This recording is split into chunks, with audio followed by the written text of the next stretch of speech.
everybody, welcome to the Geek Heart Games podcast. I am your host, Cody Tetrick, and I am alongside my friend, Sam Subek.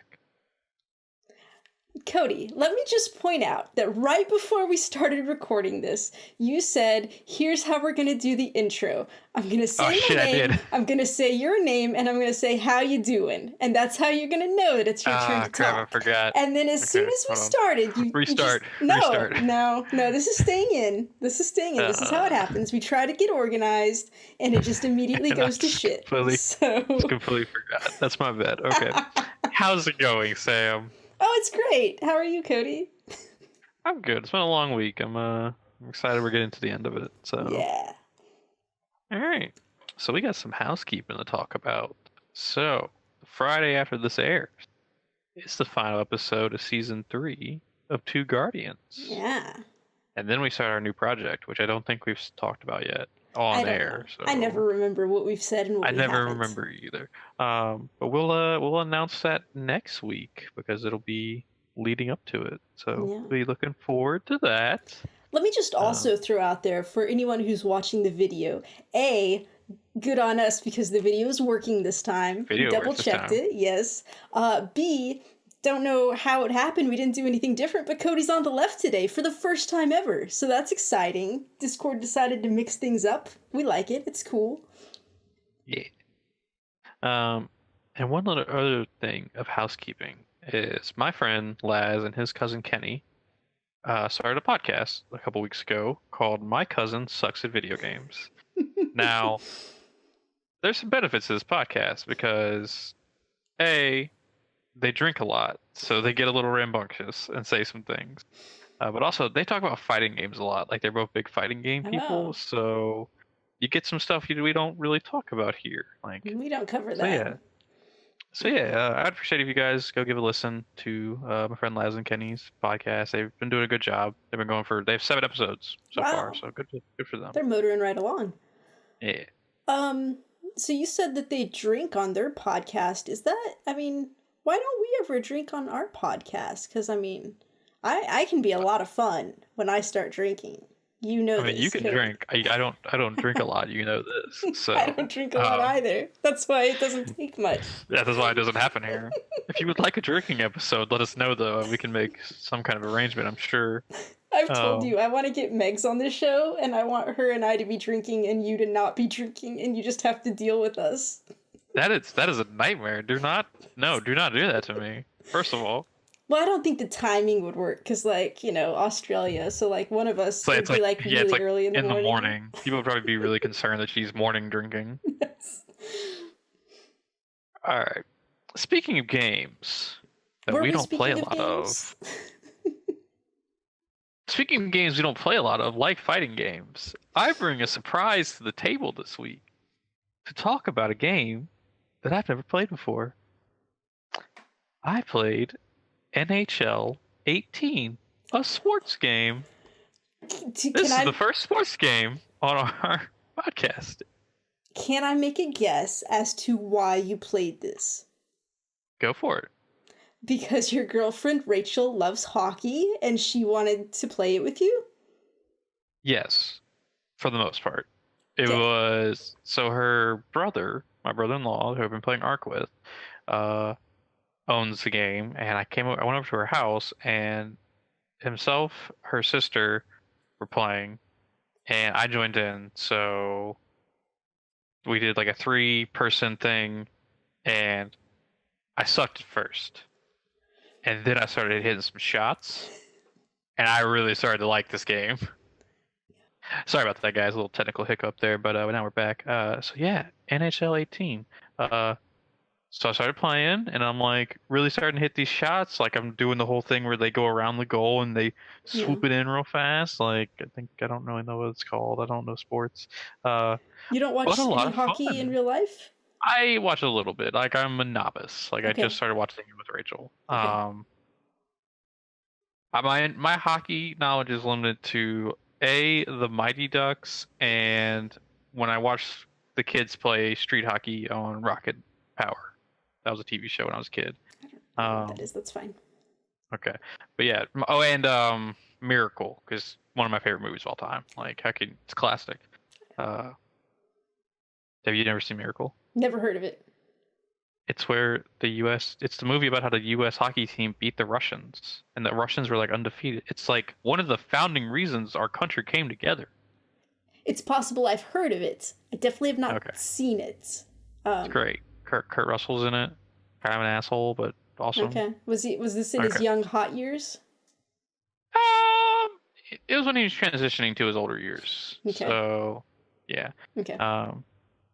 So yeah, I'm like, man, I'm like killing it. Like we're passing it. Like I'm hitting all these shots, and I'm like, man, this is really easy. And like, I look in the game that we won like 5-1. I was like, dude, we just killed it.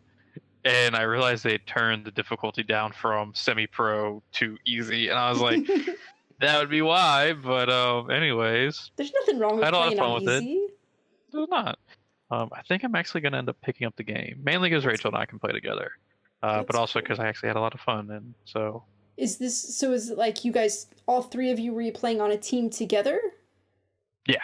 Okay. How many people can you have on a team together? I think 4. Okay. Because we had a 4th controller.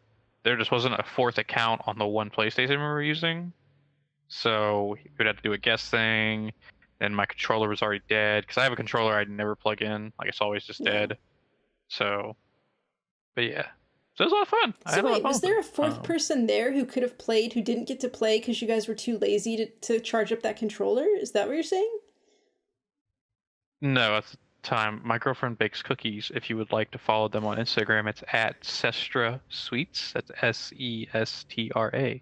It's Croatian for sisters, because they're Croatian. Okay.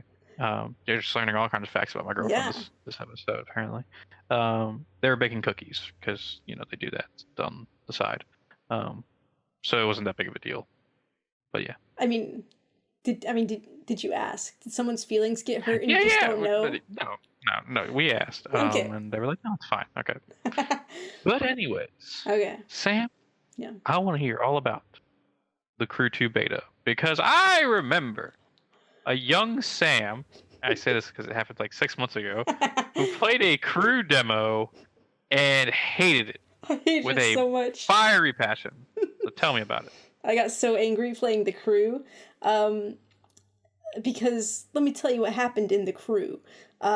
It's like a linear story-based thing, and you have to do races to progress. And I got to this one race, and I just couldn't get past it, and like no matter what I did. And so like I couldn't play the game anymore because I like couldn't get past this one thing. So I got real pissed off, so angry. Reasonable. But I like free things, so I'm like, hey, who doesn't? It's a free beta for the Crew 2.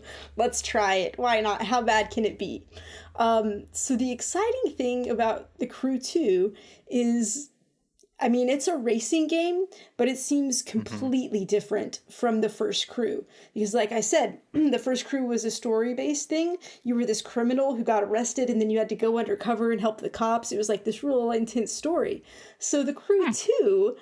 it's a reality show with like extreme sports, and so you are like, racing to get followers and fans, and so like you're earning money, but you're also earning followers, and like as your popularity rank increases, like that's how new stuff is unlocked. So it's kind of just like a fun, frisky, like no serious story to it, but then also, yes, go ahead. You use the word frisky a lot. What do you mean when you say frisky? You always say fun and frisky, and I feel like I'm not the only person who's like, what does she mean by that? So real fast, give me a... Well, I guess theoretically I would say frisky also implies fun, but I normally say both fun and frisky at the same time, so it's a little redundant. Okay. So I'll go with playful. No, you can continue saying fun and frisky.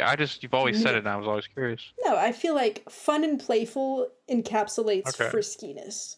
When Aloy gets frisky and she's just running around the house having a good time, jumping on stuff, like it's just frisky. It's like a good time, whatever, like a frisky cat.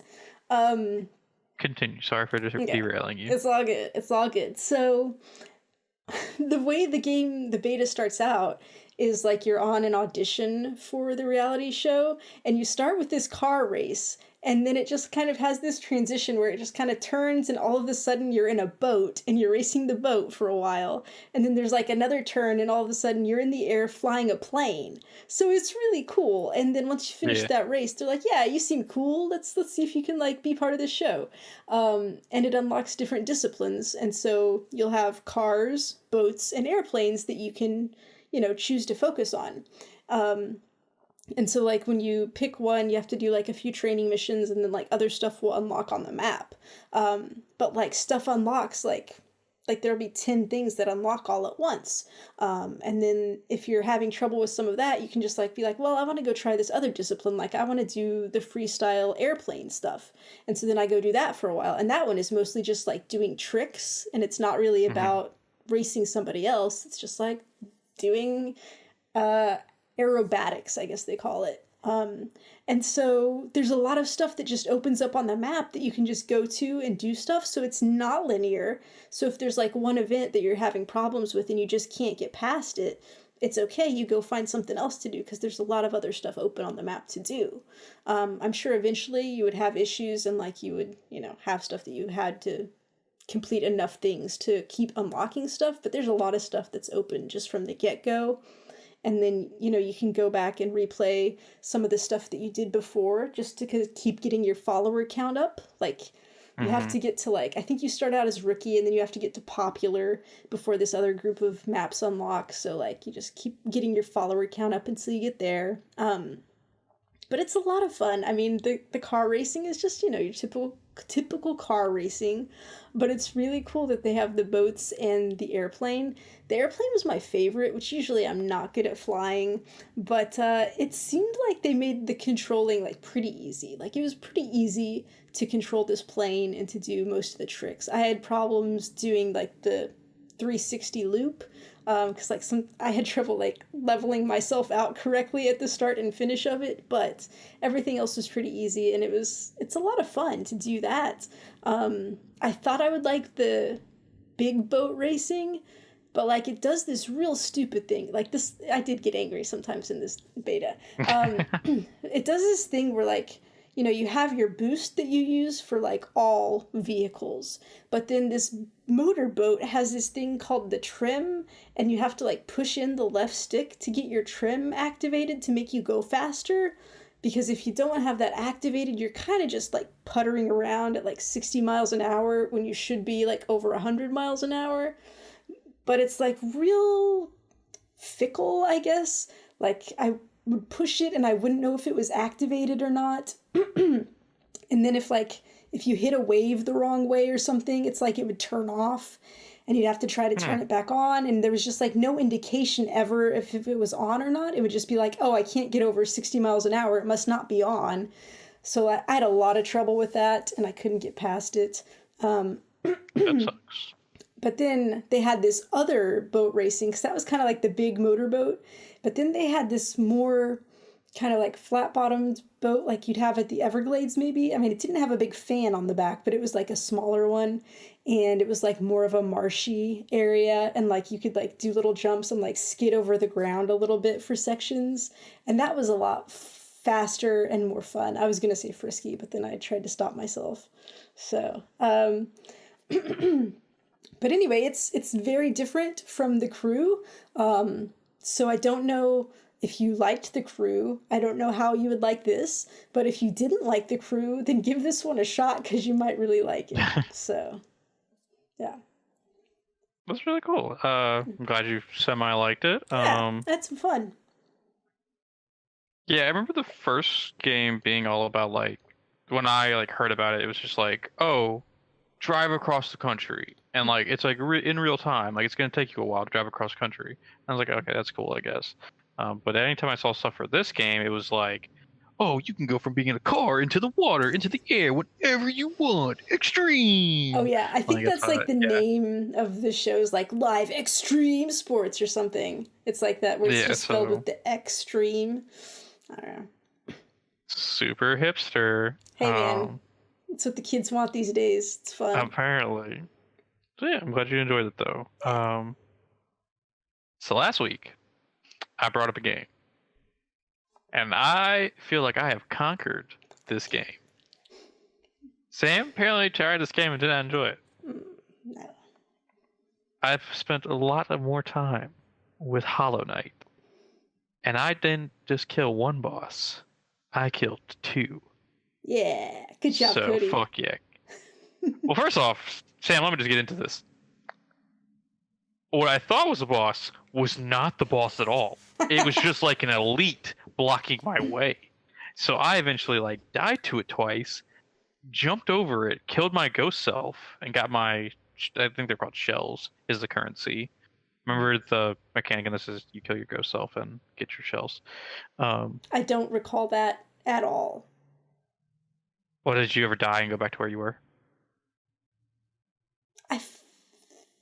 You would think I died. I don't recall now because like I was always constantly filling my life meter back up. I didn't play for very long.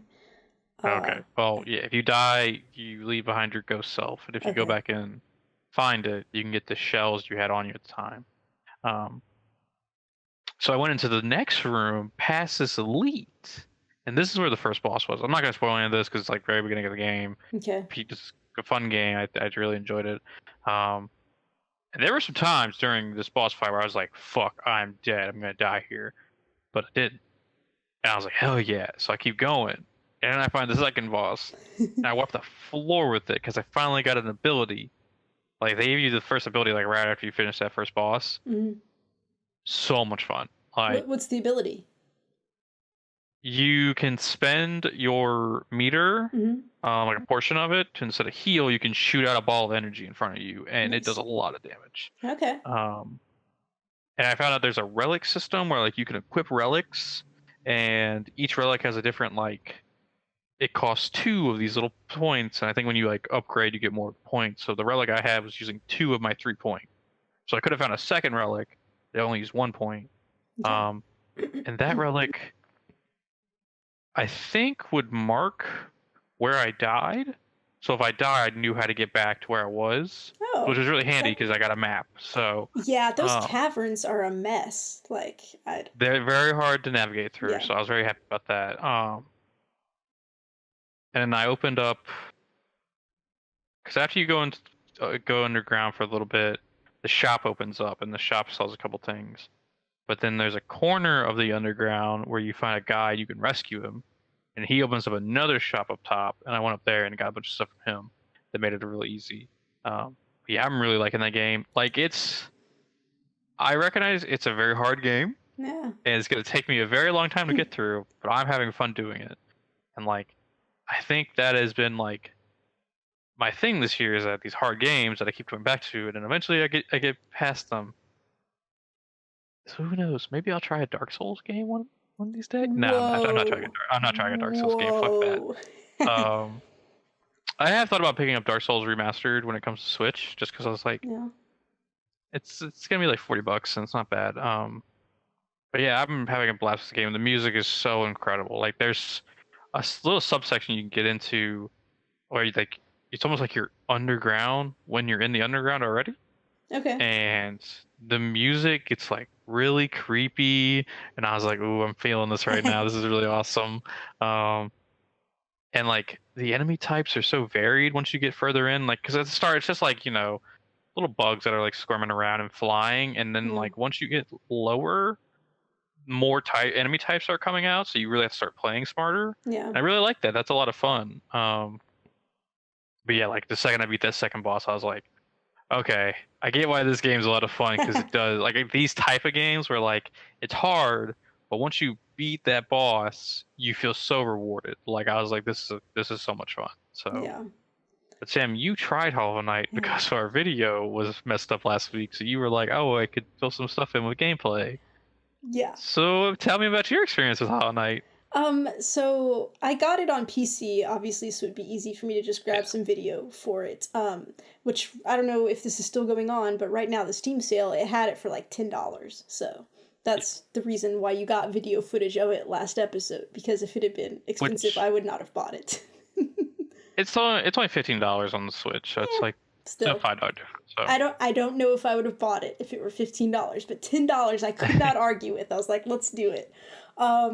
So I was playing on the PC with the Xbox One controller, and like I've told you before, like I don't think I like the Xbox One controller because I have problems with those joysticks. I feel like they're a little flimsy, like they're not as like they just I don't know, they're not as easy to control or something. I don't know. They're like the PlayStation 1 feels a little more snappy. I'm reaching around grabbing controller. Yeah. Okay. It feels sturdier. The PlayStation 4. PlayStation 1 snap back in place a little quicker. The Xbox One, it's very loose. I feel like it's loose. That's what it is. Yes. Yeah. So I mean, we don't judge loose things around here. Okay, we are respectable to all types of people, like loose or firm. Okay. Okay. All right. Continue. But anyway, so I have some problems just with that in general. So as soon as I started Hollow Knight, like there's just like simple platforming to start with at the very first part. And like I had so much trouble just like navigating up the jumps just because I couldn't get this controller to right. But maybe it was just me. Maybe it wasn't the controller. That's entirely possible. There are times when because on the Switch, the joysticks are kind of similar almost. Oh, no. It's like, they're like a halfway between Xbox and PlayStation. Okay. So there are times where I'm like, shit, I overjumped that, and I land into like a spike pit, and it teleports me back for like 5 feet, and I'm like, oh, fuck. But no, I definitely could feel that. I understand. Like, you really need to be snappy. Like, if this game came to PlayStation, I think it'd play great because of how snappy and the controls are. Yeah. But I definitely see what you're saying with that. Yeah. So I had a lot of trouble with that. But I mean, it's a beautiful looking game. I like like being in there with it and playing. It's fun. But like, you know, the combat was okay. Like once you figure out like how these enemies attack you and like, you know, you got to dodge out of the way first and then try to hit this one rather than try to take it face on because it'll always get you. So that was all right. I got to like a part down like with a mine with these purple gems, and I met a little buddy down there, and then I went up an elevator and did some stuff, and it was okay. It was fine. It was just like, you know, nothing that's really gonna hook me in and make me want to keep playing it. I was glad that you had told me the thing about the bench, because at some point I was somewhere and I'm like, oh, I think I found a little, I don't know if I'd been going in a circle and I just found the same place that I originally came down in, but I went back up and I'm like, oh, here's the bench. Let me save real quick. So that was helpful. But yeah, it's neat, but I don't have a desire to play it really. I think it's neat that like you got to the mine part. Like I just got to the mines. Like I explored everything else and then got to the mines. So it's kind of cool to me that like we went different paths yeah, I had no idea where I was going. So I was just like, that's why I said, I don't know if I was going in circles. At some point, you just kind of got to explore, you know? Like, find some cool stuff. Yeah, I'm having fun with that game, so I'm definitely going to keep going back to it. Hopefully by the end of the year, maybe I'll beat the game. Who knows? Do you know how long it is? Like, how many bosses levels there are? Oh, no, I don't. I have not looked into any of that because I want to stay, like, spoiler-free because I am really enjoying this game, but... Spoiler. I've seen, like... There's 132. Really? No, 132 bosses? Okay, I was like, really? I have no idea. I have seen like, there's a dude I follow on YouTube who did a walkthrough, and he was on episode 25. Last I looked, I haven't looked since. So who knows? Maybe 25 episodes worth seems like a lot, but who knows? Depends on how good you are at the game. I feel like I'm pretty mediocre at the moment. So, but yeah. Speaking of the Switch, though, Sam. Yeah. Tell me about this West of Loathing. Actually, I played that on PC. Speaking of games you played on the PC, Sam. I was just fucking with you. I played it on Switch. Okay. No, yeah. Actually, I think it is on sale on Switch. I mean, on PC. But, like, my recommendation would be to play it on Switch. Actually, we're talking about West of Loathing, which this is... Like, I saw it previously. It's this black and white hand-drawn, like, stick figure RPG set in the Old West. and it's freaking hilarious. It looked funny from the get-go, but I was like, I don't know if I'm really gonna like stick with this and play it. I don't know if it's worth it for me to get it.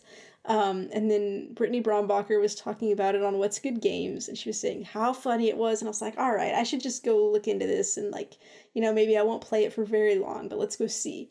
So I went to go see, and it also was only like $10 on the Switch. I was like, well, as you know, I can't pass up $10. That's a great deal. So I was like, fuck yeah, I'm gonna get this game. So I got it, and it's really fun. Just if you want kind of it's very relaxing. It's like a choose your own adventure text adventure a lot of the time, because like you have a character and you walk around and you interact with things and you do combat, but like when you go and talk to a person, like you'll just have like dialogue and it's telling you parts of the story. Like if you're traveling to a different place, sometimes you'll run into an event and it'll just be like text that comes up and describes to you what's happening. It's it's got the best humor. It really does. Like, I was talking to this girl, and there's like something about these like ghost cows that are attacking people, and she was like, I think I asked her something about, do you know like where they're coming from, what's happening? She's like, well, I've heard rumors. And then I said, a rumor? What is it? And she's like, it's like unsubstantiated facts by an unreliable source. And I'm like, so like that's the kind of humor that it has in it. Yeah. And like one time I was walking around going somewhere, and like sometimes it'll distract you in the midst of your travel and it'll be like, oh, here's this thing over here, do you want to go check it out? And this time it was like, you find a map to this cavern and it seems like it'll definitely be worth your time to go check this out. So I was like, all right, let's go check it out. So I go to the cavern, and it's like these adventurers had been there, and like every few feet they put up a plaque on the wall describing part of their adventure. So like you read a little bit of the plaque, and then you walk a few feet, and then you read the next plaque, and then you keep doing this, and it lasts like 5 minutes going through reading these plaques. And at the end of it, it's just like, yep, and that's the end of the story. And there's like nothing else in this cavern, and it was a gigantic waste of time. But it was a funny story. So it's like, but it just messes with you like that. And it's just like, anytime you try to make a decision about something, like it'll kind of fuck with you and be like, are you sure you want to do that? Is that really what you want to do?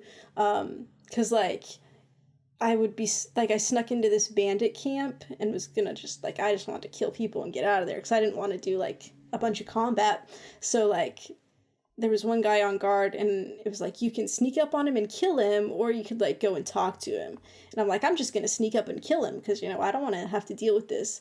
And it's like, are you sure you want to do that? That seems like really not very nice. And I'm like, no, I'm gonna go kill him. He's like, well, really, he's just a kid. He's got his whole life ahead of him. Do you really want to do this? I'm like, no, I want to go kill the kid. So it just messes with you like that. It's yeah, he was like a teenager hanging out with bandits. It wasn't. Yeah, okay. He wasn't like 5.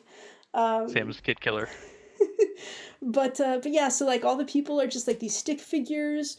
Like, you unlock skills by reading different books, and usually it'll give you like the book will say, here are 3 different skills you could learn. Which one do you want? And you get to pick which one you're going to learn. Early on, I unlocked something called, I think it's called stupid walking. And so every time you walk, it just like makes you move in a different way. Like sometimes you'll be like pogo bouncing on your lantern, or you'll be like walking on your hands, or just like doing this really wide, funny like walk. So it just does all kinds of different things. It's a lot of fun. It's so I mean, it's an RPG because you can level up different types of skills and stuff. You gather different supplies. Like I got a shovel, so then like I could dig stuff up and get little treasures. It does a really nice thing where if somebody mentions a location, it'll get marked on your map and you can immediately fast travel to it. So like there's nothing where you have to like wander around and go find stuff. It just like makes it really easy for you. And like one of my favorite things about this is on the Switch, it can be completely touchscreen. So you can just like do it all with touching the screen and not having to use the controllers at all, which I love playing touchscreen games on my Switch. So, and this one's just a lot of fun. I highly recommend it just to have something fun and frisky to play, you should get it. So fun and frisky. Anyways, I'm glad to hear that. Yeah, I've been after hearing Brittany talk about it, I definitely wanted to try it out. yeah. I'm really finding that the Switch is just really good for like indie titles, like, because like I don't know, like for some reason I don't want to play indie games on my PlayStation, but like I'll play them on the Switch no problem. Yeah. And like I guess that's kind of what the Switch has become for me, is like an indie machine with like the Nintendo. Like, I'm not gonna play third party. Like I'm not like, oh, you know what I really want to try is Wolfenstein 2 on my Switch. Yeah. Like that's not. I want to try Doom on my Switch, but I'm waiting for that to drop to like $10 before I get that. Yeah. So why don't you round it off with this Elder Scroll Legends game you've been playing before we talk about our shared game? My God. So I was super excited when at E3 they announced Elder Scrolls Legends because it's a mobile card game. And like I've constantly been saying that I love playing Slay the Spire on PC, but I just wish that it were on Switch or my phone so that I wouldn't have to play on my computer. So this game, I mean, it reminds me very much of Slay the Spire, I guess only because it is also a card game and it's very easy because I can just drag the cards and I'm like, I'm using this one now. But it's a really well put together game. You've got a story that's going on and very elaborate characters with voice acting. It's got more like still images rather than animation, but you know, it tells an intriguing story, and then like you'll go into a battle. Cody, I'm just gonna say again, like this screen keeps freezing, and it's I don't know what's happening. Yeah, earlier you completely froze for like 5 minutes, and I was making a real funny face, probably. Yeah, you're like, and I was like, what is she doing? But I can still hear you, so okay.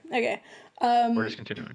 So it's got kind of, I guess, probably what your typical mechanics are. You get a certain amount of like magic power that each card you play costs an amount of magic power. And so the interesting thing about this one is like on Slay the Spire, like you would normally only have 3 power and that's how much you had each turn. This one, in the first round you have 1 power, the second round you have 2 power, and it just increases like that. So you can, once you get to higher rounds, you can start playing these higher level cards that are kick-ass.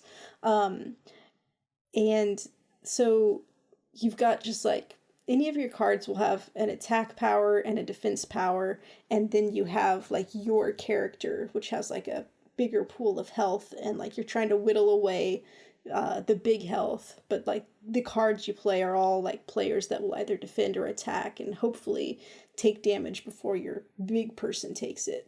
And so it's just a lot of fun. There are some times where you kind of get a shitty hand to start with, and like your first draw is like all like 4, 5, or 6 cards, and you've only got your 1 magic, so you can't do anything for a couple of rounds. So then your opponent gets to start laying down cards, and then they get free attacks on you.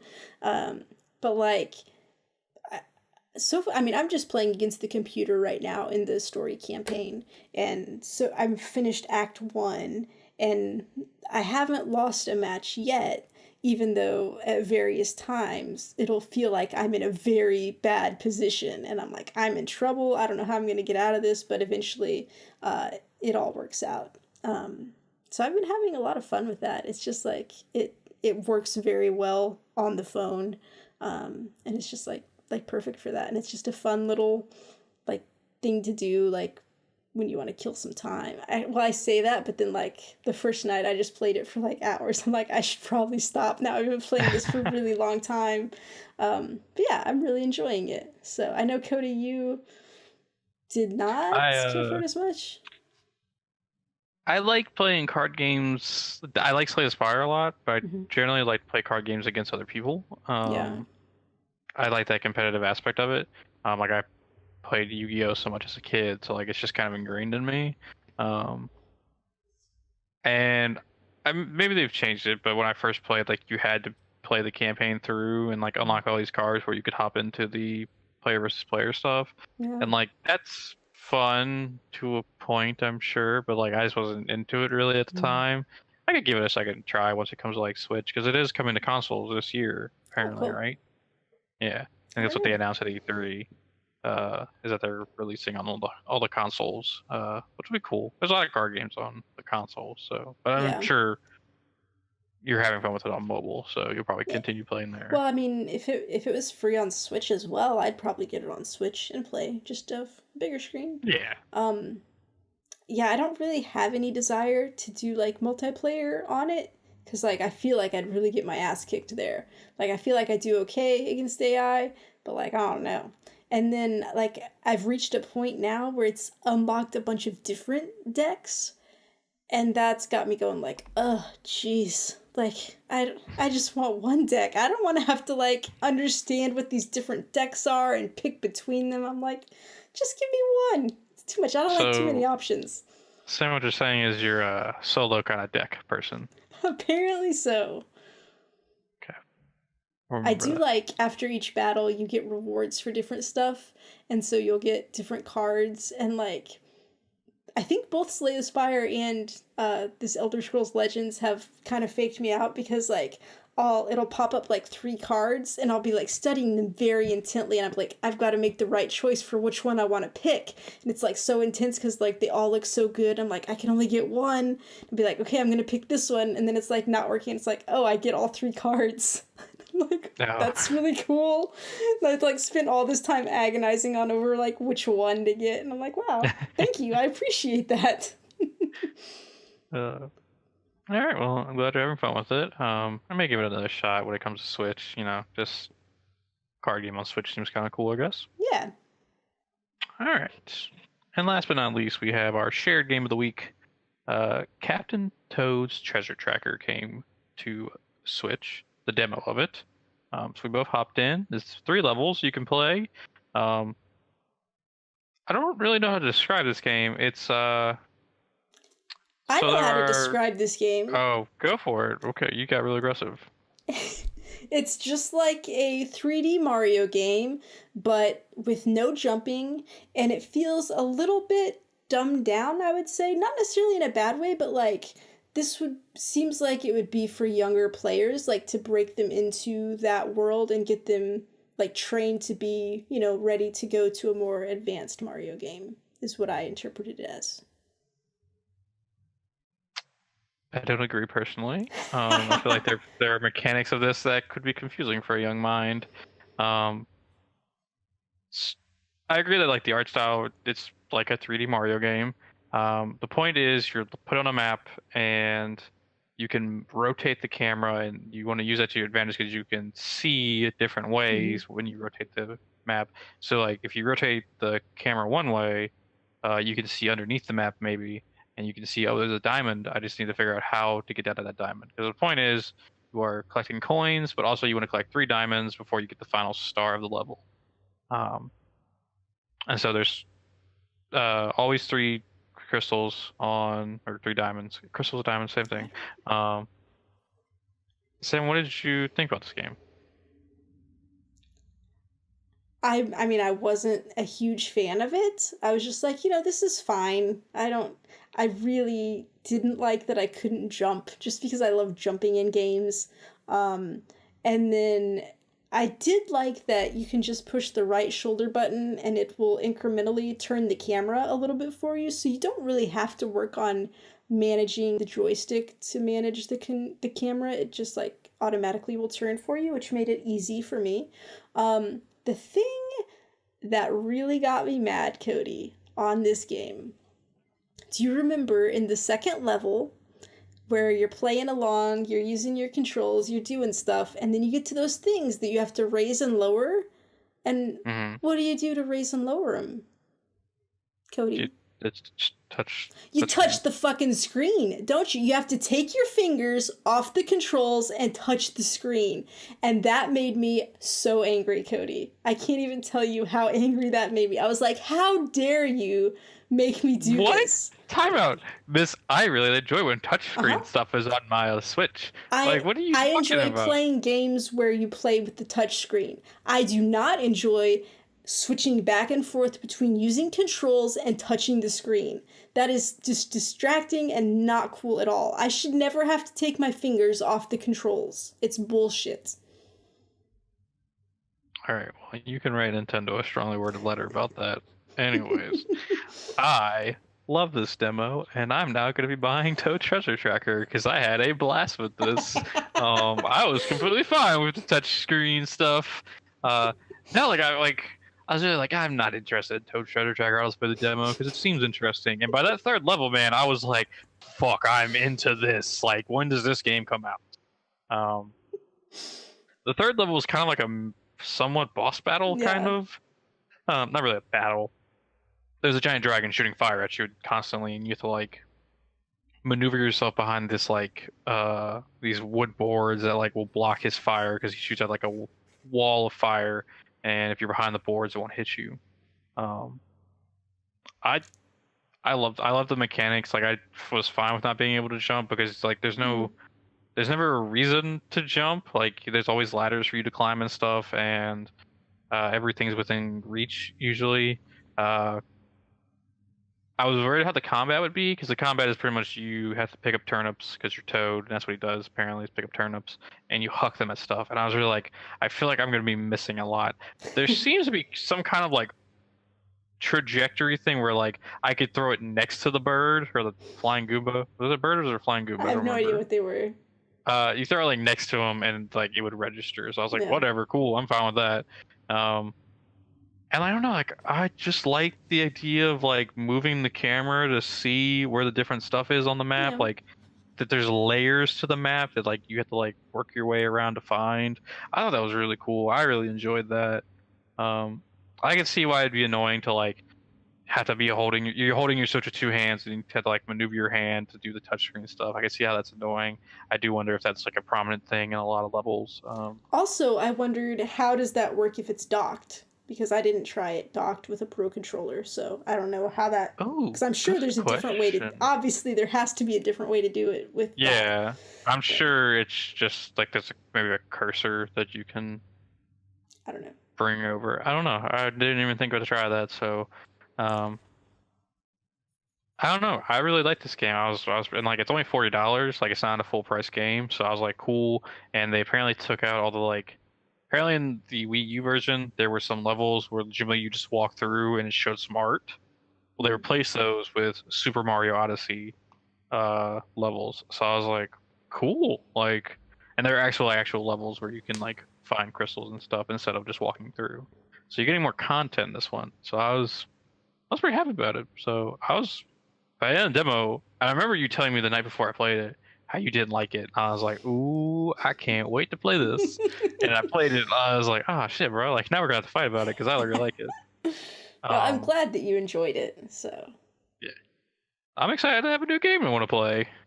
Well, and I think just to be fair, I should state that like this type of game is not my type of game in general. Just like the cartoony 3D platformer type thing, even though you're not jumping in this one, but just like that style. The Nintendo style, unfortunately, is not my general cup of tea. But that's fine. So okay, it's fine. All right.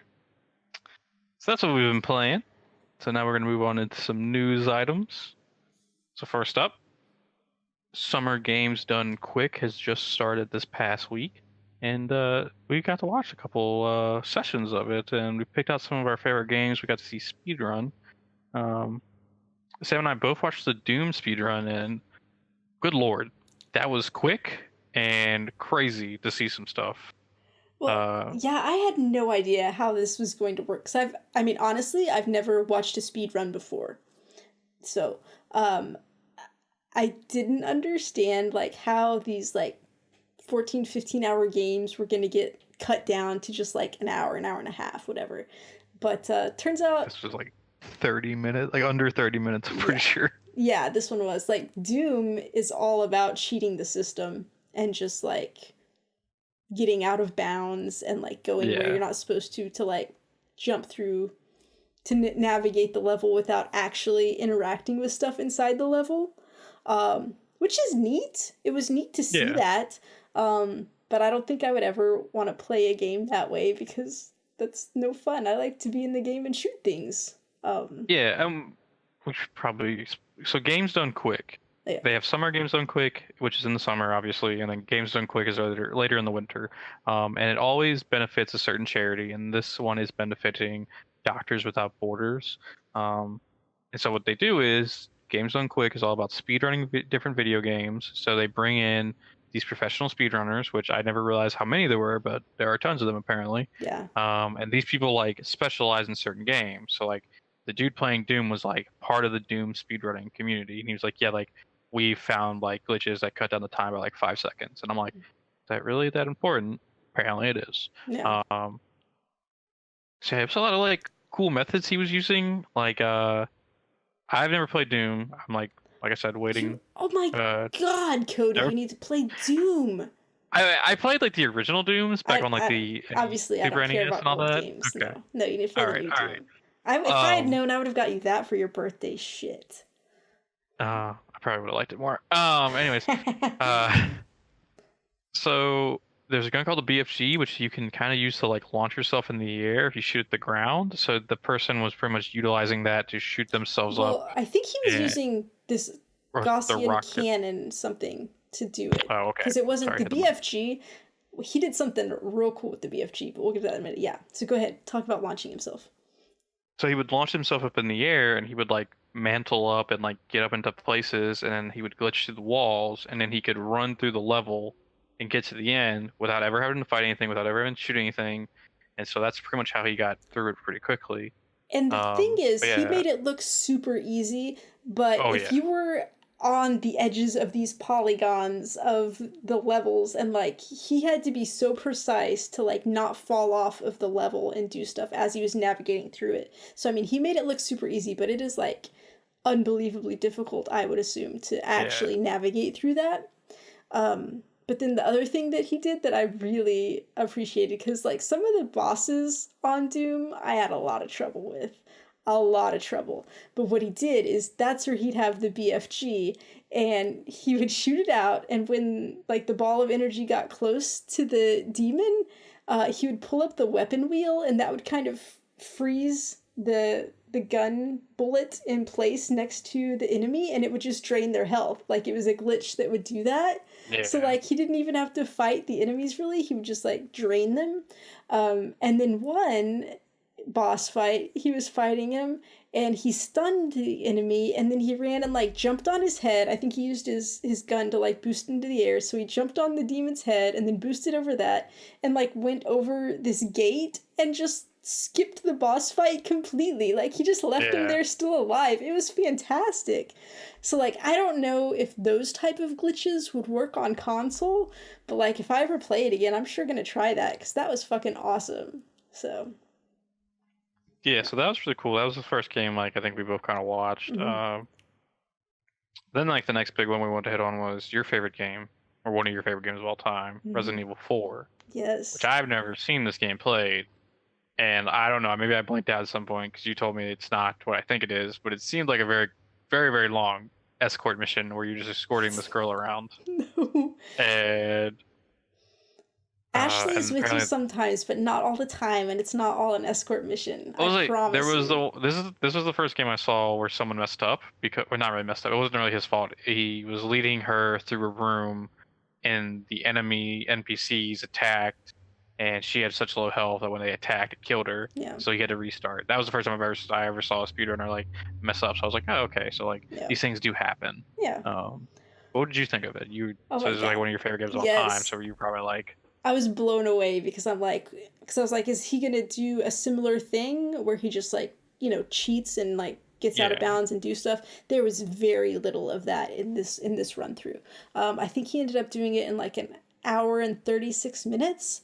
And basically he was just literally speed running. He would like run by enemies, not fight anybody. He would, shoot them to stun them if he had to, just to like get them to pause so he could run by them. There were these like guys with shields that are always really tough, and he would just like, he knew how to juke them. Like when they attack, he just dodged back and then run around him. So like he did very little combat, and he knew like where he had to go to pick up grenades and stuff that he would need for stuff that he needed. But it was just like a literal going as fast as he can, avoiding things, because he knew how to navigate. Because like part of Resident Evil 4 is, you got to kill all the enemies so then you can explore the area in peace, like restock your stuff, find the key to unlock the way out and do different stuff like that. But he, knew everything that he needed to do, so he was just able to like motor through there so fast, and it was just like so impressive. I was blown away by what he did there. So yeah, and I think one of the really, because apparently in that game you can tell Ashley to like follow, stay, and all that, and he knew the exact like areas like to a T, like where he needed to like stay, follow. So he was like, using that mechanic a lot, and I was like, oh, it's really cool. Some of these people have this dedication to these video games that like they know the quickest way through them. Like that's really cool to see. And I don't quite understand what he was doing, because like sometimes he would pick up treasures, but like I feel like I never saw him picking up too much money. But like every time he got to the merchant, he would have 30,000 pesetas, enough to buy a rocket launcher, because he just like kept buying rocket launchers to deal with all the bosses. And that blew me away. I'm like, where's he getting all this money? Like, I don't see him picking it up. But regardless, I learned some new boss fight things there too. There was this one fight where this guy in a barn, and usually he like mutates and he's like hanging from the rafters, and it's a really long fight and you have to deal with him. And like before he even got to like the hanging part, this guy's just like throwing incendiary grenades at him and like catching on fire, just like 3 or 4 of those, and then he's dead. And like it was no boss fight at all. I'm like, shit, I wish I had known that. And his first fight in the village, that fight took me like hours the first time I played. Like I didn't think I was going to be able to get through it and continue to play the game because it was so hard. And like he just like threw some grenades, stunned some people, threw another grenade, and he was done. I was like, how did he do that? It blew me away. So that was a very impressive run. I did want to make note written out. So like they get these donations in, and they try to read them out on thing, but like so when they're doing games done quick, there's usually the person playing who can talk, and then there's like a couch behind them where people who are like experts at these games will talk, like people who like are known speedrunners of this game, and so like they're talking, and like every now and then he's like, is it all right if I could read donations? And they're like, no, like we need to talk about this part. And then when they're like, okay, like you could probably read some donations, the dude would like read one and then like look up for approval, like, can I do another? And then be like, yeah, like keep going, man. Like there's like 20 minutes of this, like let's go. So I felt really bad for that person. So the next one I had written down was a guy did a speed run of Halo 2, and I found this really interesting because you would think, oh, he's going to play Halo 2, he's going to use the Master Chief Collection Edition. No, they had an Xbox 360 with Halo 2, and there's a reason for this, and this is one of the cooler things. So he pretty much was really using, you can use active camo in the game, where you can like press X on the controller and make yourself invisible. He was really kind of abusing that a lot, but he also abused this thing, which like I didn't know existed, but I'm 100% sure I've done this, where in Halo games, if you're near an enemy and you melee, it'll give you a lunge where like you're about to melee them. So if you do that and enter in a button combo where it's called a melee cancel, you still get the forward momentum, so you can launch yourself like across the map pretty much. And like he would do that every so often, and he was just like traversing these maps like it's nothing. There's grenade jumping where you throw a sticky grenade on the ground and then you jump right as it explodes. It'll send you flying. So he was using those in tandem. Like Junkrat. He was just speeding. Yeah, like Junkrat's mines. Just speeding through these levels. And I was like, oh my god. There's one boss fight that I remember being really annoying, and I spent like hours trying to defeat this boss where like you have to jump on him and melee him. You have to do it 5 times in order to kill him.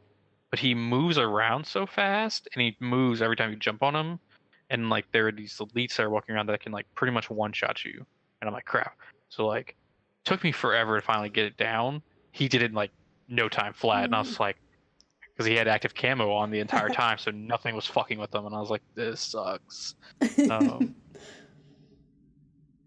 So the reason, so like he's like, there's a reason we're playing on Xbox 360. You remember that?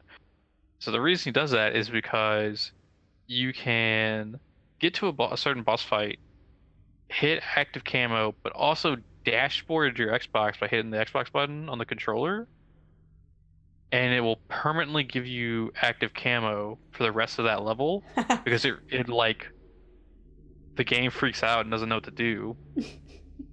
And so he loads back in and he gets his camo throughout this entire level, and nothing is going near him, but he's just wiping the floor with everything. I was just like, damn, that's really good. Like, how did I never know about that? It was really cool. He finished it like just about under 2 hours, maybe a little bit over, and that's one of my Halo 2 is one of my favorite games of all time. Like, I played that campaign like multiple times when I was younger, so that was really cool. And then this next one, I didn't get to watch it, Sam, so you're gonna tell me. How was this speed run of Cuphead? It was so weird because, like, I've watched Cuphead before, and I feel like when I've watched it before, it's been very clear to me how difficult this game is, just watching the way it's going. But, like, I was pretty close to the tail end of this one. But the way this guy was playing it, I don't even understand how he was doing it, but he made the game look super easy. And I'm like, what? Like, because he wasn't having any problems with it. He would just jump right in there, like, get right next to him. All of a sudden, the bosses were knocked out and it was over. And I'm like, how is he even doing this? Like, it was just unbelievable. I don't know. It kind of blew my mind. And then I discovered that I'm not super into Cuphead. Like, when it's played really fast and looks easy, and I got really distracted. I got distracted and didn't watch much of it. So, like, I guess I kind of prefer, if I'm going to watch Cuphead, which I've enjoyed watching it in the past, like, I'd rather see it with an amateur who makes it look as hard as it is or something. I don't know, which sounds weird. But I mean, he was super impressive. He just, like, was motoring right through it. So good for him. That takes unbelievable skills. Yeah, when Byron was, because we've been kind of talking about this on our Discord, Byron was like, "They're about to speedrun Cuphead," and I was just like, "Is 4 hours a speedrun? Like, I feel like that's gonna take forever because that game's ridiculously hard." But no, they made it look easy apparently, so good for them. I think that's going on for it's either till actually maybe over by the time this podcast is out. I don't know how long it lasts. I don't know how long it is. But if you can go back and watch any of them, it's really interesting to see. And it's for a good cause, so that's always important. So go check out Summer Games Done Quick. All right, so it's been kind of a... Cody. What's up? You've been freezing, like, a lot, just, like, almost constantly again. Do you want to try to leave the call and come back? You don't care? If you don't care, that's fine. We're good. Okay. We can just do the funny video stuff again. Nope, not going to do that. That took forever. I just say leave the video up. It doesn't matter. Okay. All right. So, 3, 2, 1. All right. So it's been a kind of a slow news week. So we're just gonna talk about some PS Plus games and Xbox with Gold games. So leading for July, the PS Plus games, we have Heavy Rain and Absolver for PlayStation 4. For PS3, we have Rayman 3. And Sam, what was that Vita game? I'm so glad you asked, Cody, because it's Zero Escape, Zero Time Dilemma, which, if you'll recall, I talked about this at length on a previous episode because I loved this game so much. So I highly recommend it to anybody who has a Vita. You better go get this game and check it out. Now generally, when there's a Vita game, it's also on PS4. Generally it is, but when I was reading the blog announcement, I think there was some other game, which obviously didn't make our notes because we weren't excited about it, but it was a Vita with PS4 cross-buy, and it did not say that on this one. So that's why I'm thinking that one is probably just Vita. I don't know why they wouldn't include the PS4 version. Yeah. If we're super lucky and it's PS4, then all of you guys better get it because it's real good. It's got horrible puzzles that I hated, but the story is so cool. So anyway, it'll be exciting. So real quick, the two big PS4 games. So Absolver, I've heard great things about. It's a fighting game that like is really adaptive apparently. Like it's really cool. But this Heavy Rain game. Can we talk about this for a minute? Yes, let's talk about this for a minute. I feel like they're really pushing the Quantic Dream games down our throats, and I'm not about it. Like, I don't want to play those games. I have no interest in them. Not because they're not good games. I'm sure they are. I just don't want to play them right now. And we've gotten now Beyond Two Souls. Was that last month's? That No, came it was out in May. Okay, so yeah. in May we got So Beyond Two Souls, and now in July we get Heavy Rain, which they're the similar type of game. And I'm just like, I got a little bit angry about this one, Cody. Because like I understand Detroit Become Human has just come out and they want to support that. They want to get people excited about it. That's great. So that makes total sense why they would give us Beyond Two Souls right before Detroit came out. But my feeling is all of these three games are going to be pretty similar in their play styles. So if you play one, you know what it's about, and you know if you're going to be interested in playing Detroit. There is no reason to give us another game that's going to be just like that. And in fact, it's getting quite a bit pushy, and I don't approve, Cody. Yeah, because like even this current month is Trials Fusion and XCOM, and while I'm excited for Trials Fusion, I'm not really that interested in XCOM. So I feel like the past 3 months of like big titles for me for PlayStation Plus have kind of sucked. And I don't like that. I'd like I like getting a good free game every now and then that I enjoy. So. Well, and it should be diverse because not everyone likes the same type of games. So obviously they're catering to a certain type of gamer right here, and people who don't like those games are getting left out. And I don't like it. I mean, it would be like if they gave us FIFA 1 month and then Madden the next month. And I'm like, I don't care about sports games. Why do I want sports games 2 months in a row? Give me something else. And it just feels like Quantic Dream. I guess usually in these situations it would be like PlayStation who's paying the publisher to get their games, but like in this case it feels like Quantic Dreams was paying PlayStation to say, hey, put our games out there. And I'm like, no, don't, give me something else. I don't know. Yeah, it's just I'm excited for Absolver, but like Heavy Rain, just bleh. Yeah, so. I'm about to say that. And you said Rayman 3, but let me just say, I played Rayman Legends and it was a lot of fun. So I think you PS3 people are going to enjoy Rayman because I think it'll be a lot of fun. So. All right, Sam, why don't you fill them in about these Xbox games with gold? Okay, so I was like, man, if PlayStation's not giving me the goods, I can't wait to see what Xbox has. Maybe they'll have something good for me this month. So, they have Splinter Cell Conviction, which I don't know anything about. Byron was telling us in Discord that it's not his favorite Splinter Cell because it turns into like a light run and gun. So like when your sneaking doesn't work, it turns into a gunfight. So he said I'd probably like it, and I said yes, I think I would probably like that. So I'm looking forward to that. I like a little light sneaking and then some heavy gunplay. So we'll see what that one's like. And then there's something called Assault Android Cactus, which I had never heard of, but it's a twin-stick shooter. And you know I have a certain fondness for twin-stick shooters these days, so I was excited to see that. I'm definitely going to check that one out. There's Death Squared, which is a puzzle game of some sort, and then Virtua Fighter 5 Final Showdown, which is a fighter, which, I'm not super excited about those, but you know what? This list of games is pretty diverse, and I approve of that. I will say this. I don't really like games with gold and like the way they present their games and how you go claim your free games. PlayStation makes it super easy because like you can just go on your computer, on your phone to the store, and they're all listed right there, and you can just say pick, get those, and I'm done.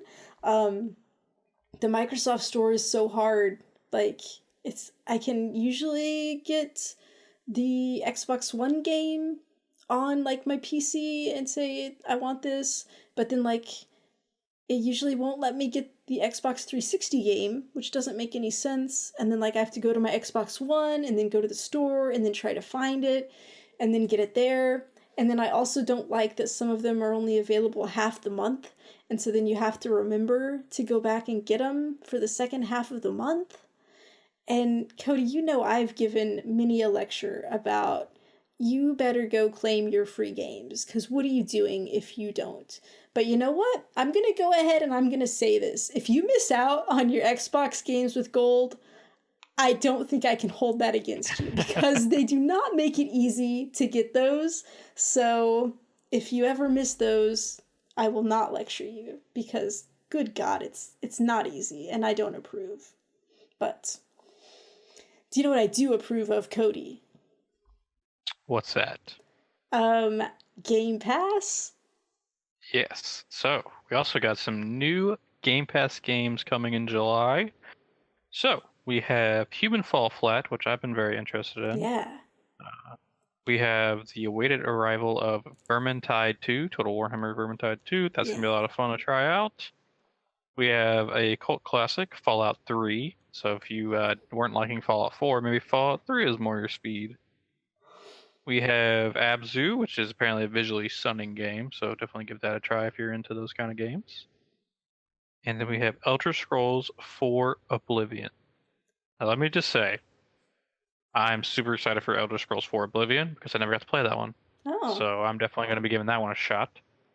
Sam, what from this list excites you? Well, you already know that Vermintide 2 excites the shit out of me. I've been talking about that one for a long time. I'm super excited about that. But I'm also excited to try Human Fall Flat, because it's like one of those physics-based games where you have to like make your guy flop around, I think.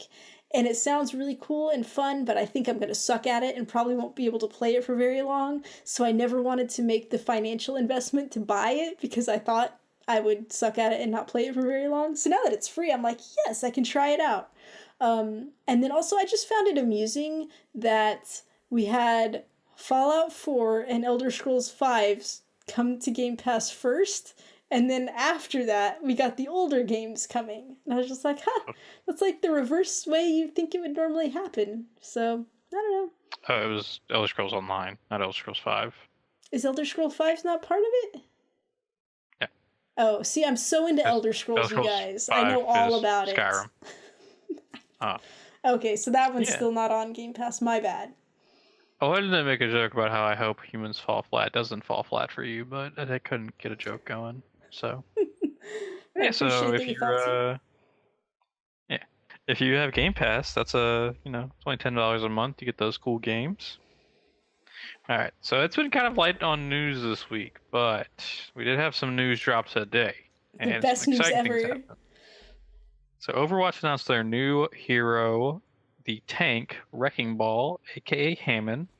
And he's a fucking hamster and like a little rolling death ball. So this is really cool. What did you think about it? Oh my god, I got so excited because I like small cute animals, and so obviously I just love him from the get-go. We've heard rumors about Hammond for a while now. Like he'd been mentioned on the lunar colony, and like I know like when he was first mentioned, we were like, is he like some type of small monkey? Because I imagined him like riding on Winston's back, or I was like, I think we talked about maybe he was like a cat with a jetpack or something. We had all these ideas for what Hammond could be. Never in our wildest imaginations would we have thought he would be a hamster. So we got to see very little of him. We just had the teaser, and then there was like the brief like minute and a half origin story where it was like narrating some stuff about him. But he looks super awesome. So they announced some stuff about him. Okay. So his main attack is he has these big Gatling guns on the side of his ball. So those are okay. You know what? So that's that.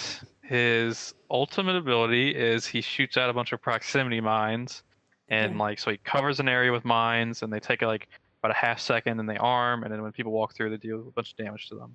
Cool. His main mobility is he turns into a hamster ball and rolls around, And if he builds up enough speed from it, he can hit people and knock them back. That's awesome. And you're like, bro, that sounds amazing, right? Yeah. Well, he also has a grappling hook. Oh, so fuck! He can roll around, grappling hook onto the wall, and build up more speed and just wham into people and send them flying. And now you're like, well, Cody, that just sounds insane. How could this get any better? If he's rolling in the ball above people, he can slam down on top of them and knock them up into the air. So this guy is just doing all the crowd control. And then he has he can give himself a shield, and you get more shield based on how many enemies are around you. So let's say you're doing the rolling ball thing, you grappling hook into a group of people and do the slam, then you pop the shield, you get like 50 shield per person. So if there's 6 people on the enemy team, that's a good amount of shielding right there. That's amazing. I think this is really cool. There's a lot of complaints that like, oh my god, they're going way too crazy with this. We already have a talking gorilla, cyborg ninja, cyborg cowboy, and just like robots in general. Yeah, no, it was robots great. in general. It was great. We needed another animal character. We don't want Winston to be all by himself. Yeah, my only concern is that they're like playing this up as he's like this cute little hamster, but as a whole lore nerd for Overwatch, I know that Hammond led the revolt that killed Winston's father. Oh. So I am like, well, how the hell are you guys making this okay? Like, let's sit down and talk about this personally. So we'll see. Right now, me and Hammond, we got beef. Okay. In the little trailer origin thing, it showed him going to Junkertown. So yeah, and you see the Queen of Junkertown, which people think is eventually going to be a character. So okay, so yeah. I mean, he seems like he gets into some trouble. So I don't know. I think it's awesome. I'm excited to see him. If he's he's a tank, by the way. I don't know if I said that. You said that, yeah. I really hope that he has. I hope that he talks. And I hope that he has a nice voice, because I do not want him to have a chipmunk voice, because I think that would be kind of annoying. I mean, I know he's a hamster. Are you expecting him not to? But I don't know what you're expecting at the moment. I mean, I feel like it would be natural for him to have a little chipmunk voice, but I really wish he would not, because I think it might annoy me. But, I mean, I don't know. I don't know. I do like the, so there's that shot where Diva is, lounging about on top of her mech, blowing a bubblegum bubble. And so apparently Hammond also has a similar one where he's sitting on top of his mech ball like that, but chewing a sunflower seed or something. Yeah. And I find that's really cute. They're mocking it that way. He is. Go for it. I would be A-okay with it if he's a little jerk. If he's an asshole, I imagine he is. That would be fantastic. I would love it. He's on the PTR right now, so if you have Overwatch on PC, you can. Oh my goodness. Yeah. I'm gonna download the PTR just for this, so that I can play him as soon as possible. We should also make note that Overwatch had a very big update just the other day, and they introduced a looking for group where you can now look for, say you're a tank player, so you need some DPS and healers to come with you. You can now look for those. And there's also a commendation thing where now at the end of the game, if you match with people, you can give them commendations based on say they're good at sportsmanship, they're a really good teammate, or they are a good leader. So you can give that. And you can also give it to the other team for sportsmanship. So if you see a guy who could be toxic to you but chose not to be, you can give them a sportsmanship thing. And so now everybody you see has a little circle above them, and it shows you how many commendations they've gotten for each one, because they're color coded. That's cool. So it's really good. It kind of, and people are like, well, this promotes being fake nice, but no offense, I prefer fake nice to toxicity any day of the week. Yeah. So yeah. That's really cool. Do you have anything else to add, Sam? I was just going to mention there was also an update to Symmetra, which I haven't played yet, but I had read an article about it that I thought was interesting just because it shared a viewpoint that I would not have thought of. And so the way Symmetra's power used to work was she just had this beam and you just kind of, aim in the general direction and it would lock onto enemies. So you didn't have to do any serious aiming. But now they're changing her abilities so that it does need to be more targeted and it's more like a Zarya beam. And so there was this article about how people who have accessibility issues, who maybe are physically unable to do the tight mechanics of like doing perfect aiming, like they liked Overwatch because it offers characters where you don't have to do that. It's a different kind of FPS where there are other types of players you can play, so if that's not your best skill set, you still are able to contribute to the team. And so Symmetra was one of those characters where people who had issues like that would still be able to play and contribute well. So they were kind of upset that it has become more of a aim skill based character now.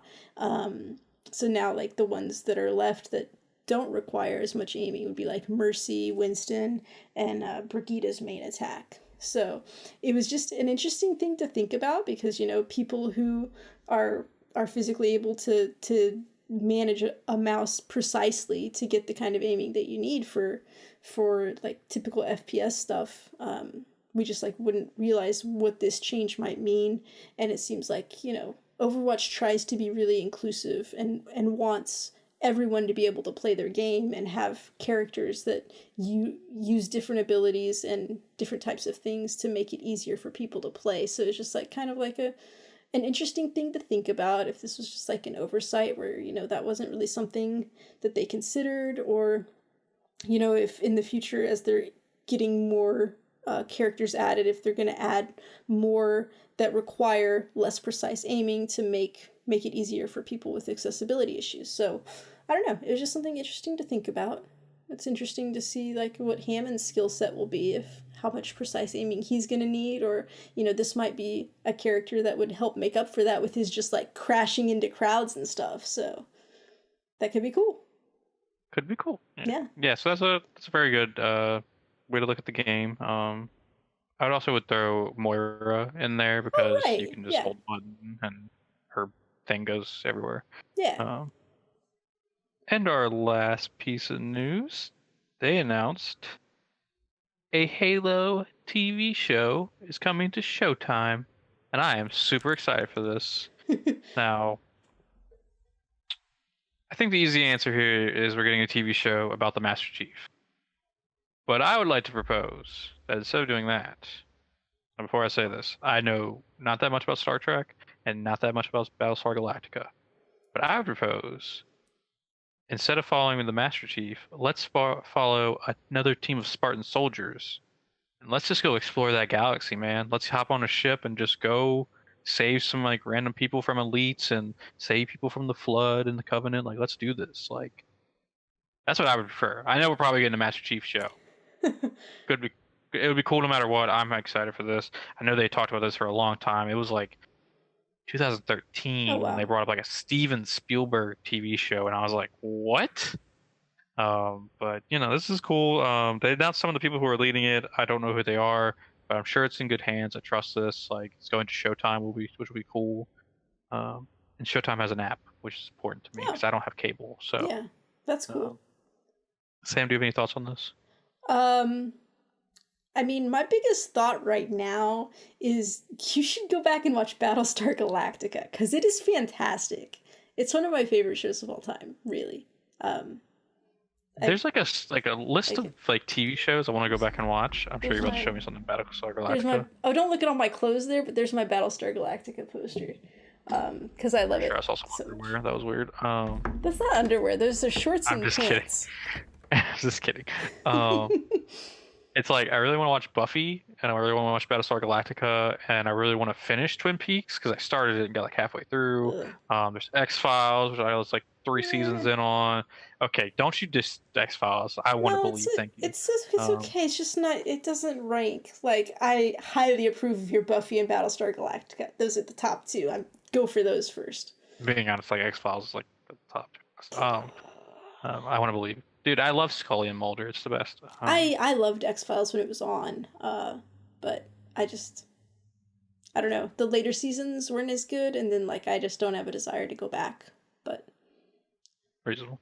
It's a good show. So yeah, that's the news. There are some other small things that happened, but like nothing that really piqued our interest. So, but we did put out a call for questions because there's not been a lot of news. So we did get a couple of those from our community. And I feel like we've been talking for a really long time, so I feel like maybe we should just do like 2 questions and then save some for later, if you want. Yeah, we can have a little backlog of questions, so we can do this like every other week. All right. So I think we should go for the first 2 questions we actually got asked, and then we'll go in order. All right. So our good friend Alejandro reached out and says, "What is a game that you disliked at first, but now that you like?" Similar to how Sam disliked The Last of Us, but now likes it. So he would like another example. I mean, to be fair, he said love, not like, but that's fine. Oh, sorry. If you want to cheapen his emotions. The first one that comes to mind for me is Halo Reach, because I was beta tester for that game. And I bought that game on Xbox 360, and I loathed my time with it. And now I loved it. Wait. So did you loathe it during the beta and then you went ahead and bought it anyway? Yeah. Oh, because wow. like, here's the thing.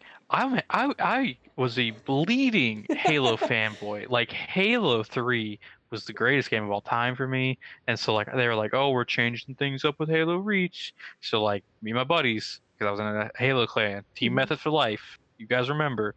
I even changed my gamer tag to TXM, which is our logo for Team Method, and I named myself Monstar. Don't ask. Monstar. It was an embarrassing time. Like Monstars from Space Jam. I love that movie. I never watched it. Okay. We're not gonna go down that hole. We're not gonna go down it, because good God, I could yell at you right now. Anyways. So my team and we got on Halo Reach, and I hated it. I was like, "This is stupid. Why do I have a sprint button? This is not Call of Duty. This is Halo. Why is this? Why is the reticle exploding? Why do I have bloom? Like, what is this?" Hated it. Hated the beta. Like, we all trash talked it. We went to the forums and we were like, "No, this is terrible. This is gonna like ruin Halo."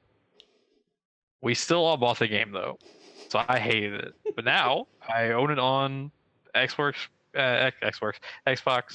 backwards compatibility, and I really love it. Like, it's a lot of fun. Like, I play a game every other week now, and like it's just a lot of fun. So the other game I could really think of was when I first played Ark Survival Evolved. I liked it, but I quickly was like, I'm not having fun. And now I'm playing a lot of it. Like we moved from we were on an island or a server called Ragnarok. It was this huge like biome of like multiple islands connected together, and now we moved to a smaller thing called Just the Island. And I'm having a lot more fun. Like I think one of my biggest complaints with the game was I was just like mooching off of the people who knew what they were doing, and instead I'm like, no, I'm gonna go like do my own thing. And so like I have made myself a house, and I'm getting ready to start taming a bunch of bears, because I want a bear army. I'm gonna name them after famous characters like Pooh and Paddington and Klondike and all that. So what about you, Sam? Any other games that you disliked at first but now love? Yeah, so I've got a couple. Assassin's Creed Brotherhood. I know I got it and I tried it and I just didn't like it. I couldn't get into it at all. And I'm not really sure what made me go back and try. It might have been like, this was like PS3, and like I was just getting introduced to like online gaming because my friend Daniel had this game as well. And so we bought these like teeny little headsets that were like so flimsy and cheap, but we were like gonna play together and like play the multiplayer. Although I remember hating playing the multiplayer with him because I was like so bad at it and didn't know what I was doing. So I don't really recall if that was in my initial playthrough when I hated it, or if that's what helped me come back and try it again and then I ended up getting into it. But for whatever reason, at some point, I decided to try it again, and perhaps I had just, like, become a better gamer by the time I tried it again. But then, like, it started to click, and I understood it, and then I really loved that game, and I had a ton of fun with it. So that was one, and then oddly enough, Overwatch, when I first got it, it did not click right away for me. I had a lot of trouble with it because I was like, who are all these characters? How do you play as them? How do I pick which one I should play as? And then, like, until you learn the maps, it was very disorienting for me to, like, die and, like, be back at spawn and have to, like, find my way all the way back up to the front again, even though I know it's marked where it is. But you know me and navigating, it's not good. So, like, I would have a ton of trouble, like, just figuring out what was going on. And, like, I was like, man, did I make a mistake buying this game? Because it was, like, $60. It was full price. This was still in my, like, early days of PS4 when, like, I balked at, like, spending that much money on games. But then, like, actually, I listened to, like, Talking Games talking about Overwatch, and I know they were talking about a couple of characters, one of which was Lucio, which I've got my Lucio shirt on today.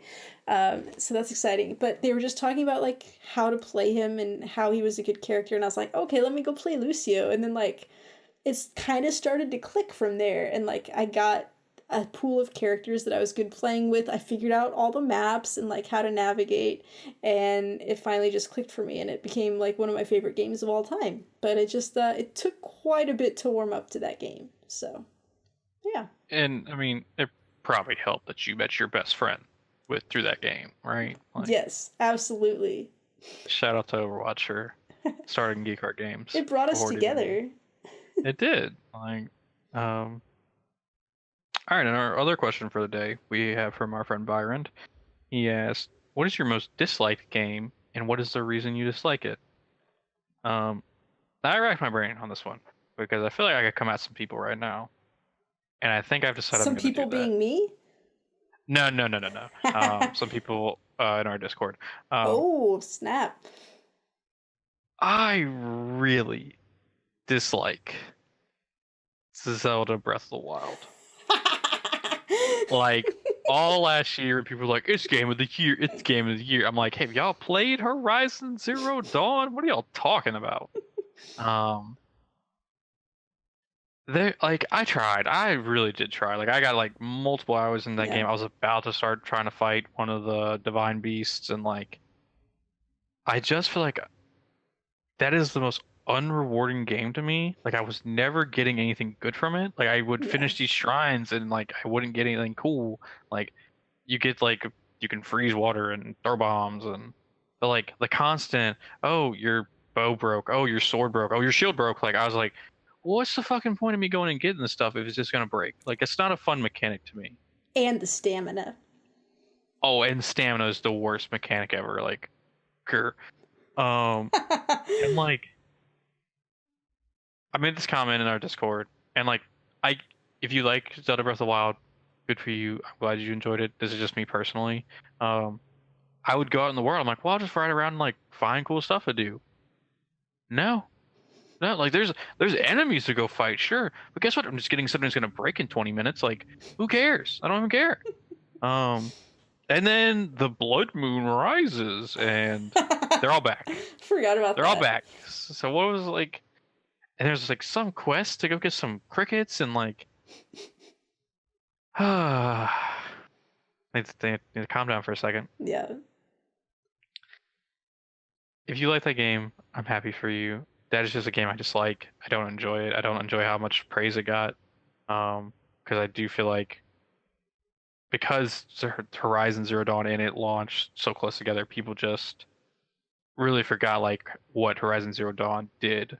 Mm-hmm. And that bothered me a lot. Yeah. Because Horizon Zero Dawn is one of my favorite games of all time. I think the story is so beautiful. Aloy as a character is going to define a generation of video gamers. So, what about you, Sam? So I was trying to think of an answer, and I was like, well, I've got the easy one. That would be mean to Cody, but I don't think that's actually my answer. Oh, no, come on. No, it's just not. Say it. Don't go into detail. Just say it. Come on. This is not my answer. It's not my answer, but, like, my initial thing was Monster Hunter World, but that's not my answer because that's not. I realize that's not for everybody. Yeah. But, like, for me, I feel like in general the opposite of liking something is more apathy than me. Like, to dislike something and like have strong feelings about it, it has to do something like real bad. Like I have to like be angry and hold a grudge. And so I was trying to think of something that like I really dislike, because most of the time if I don't like it, I'm just like, yeah, it's fine, I don't care, it's not for me. So I was trying to think back, and so the thing I came up with that like really upset me is Resident Evil 6, because this one just like felt like a betrayal, because I loved Resident Evil 4 so much, and then I loved Resident Evil 5. I still love that one so much. And then to get to 6 and be like super excited because it's like, you know, there's a new Resident Evil coming out, it's gonna be fantastic, I'm so excited, I can't wait.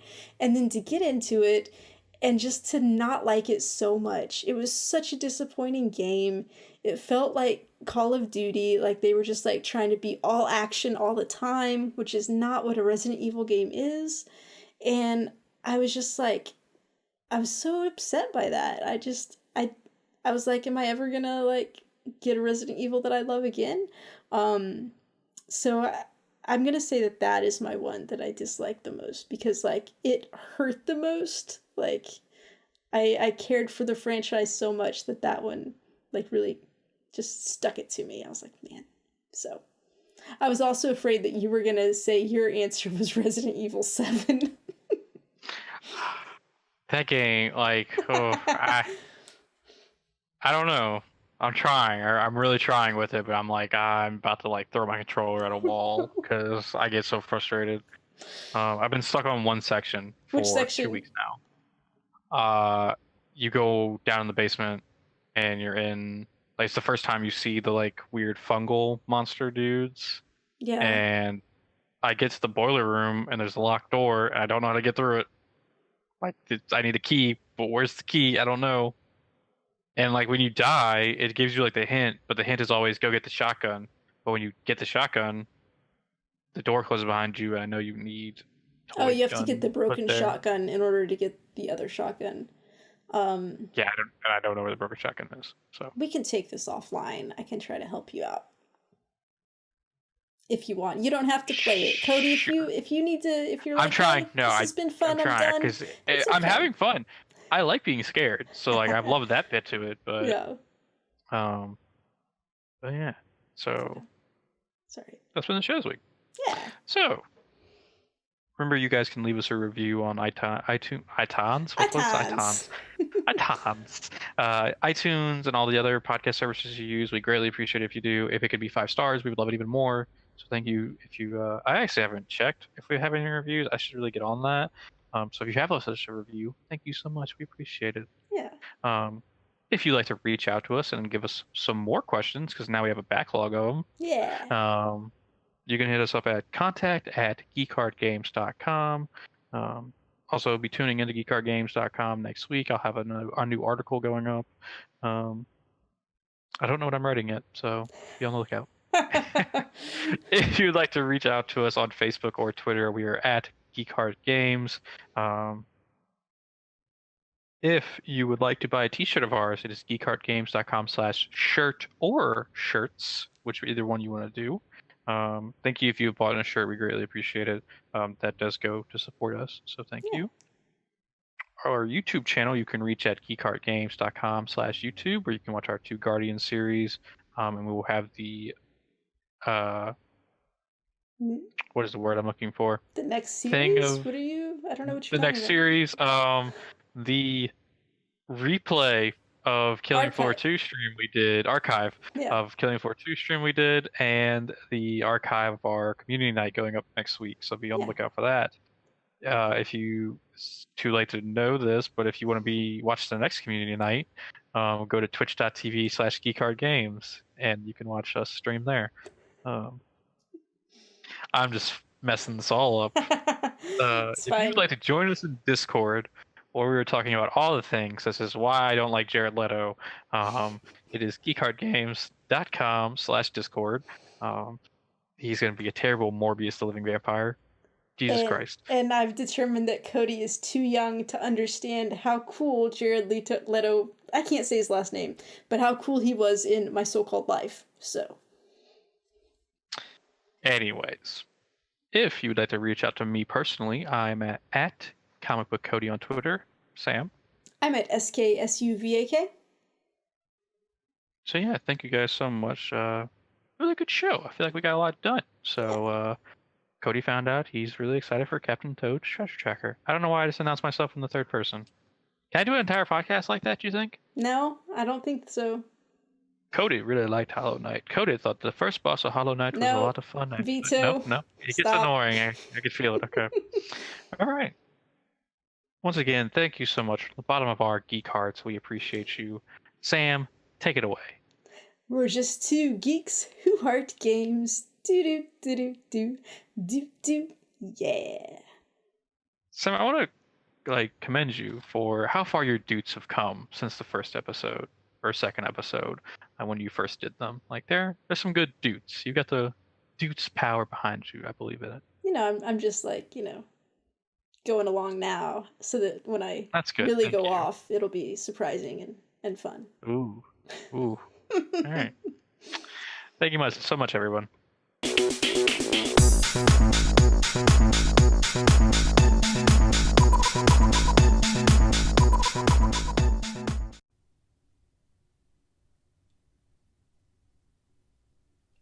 So, Sam, you know what time it is? Podcasting time? Sunglass taking off time. Did that work? Oh, I was gonna boo you, but then your shoulders things was just too cute. I liked it.